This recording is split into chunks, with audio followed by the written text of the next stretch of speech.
Top 5 herbs to boost your immune system. Naturally, ultimate wellness guide. Did you know that some herbs can supercharge your immune system? Stay tuned as we reveal the top 5 herbs that can help you stay healthy the natural way. Welcome back, health enthusiasts. In today's video, we're exploring the latest trend in natural wellness, immune-boosting herbs.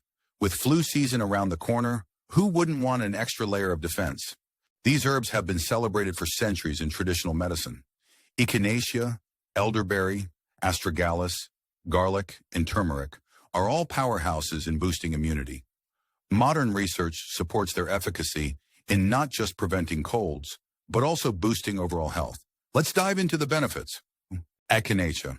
Brew a cup of echinacea tea or take it as a supplement.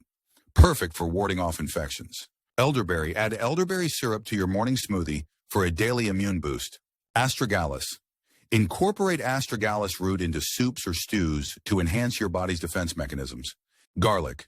Use raw garlic in your meals. It's a fantastic natural antibiotic. Turmeric. Try a turmeric latte or add this spice to your dishes to fight inflammation and enhance immunity. If you found these tips helpful, be sure to hit that like button, comment below on which herb you'll try first, and subscribe to our channel for more wellness tips. Share this video with friends who need a natural immune boost. See you in the next video.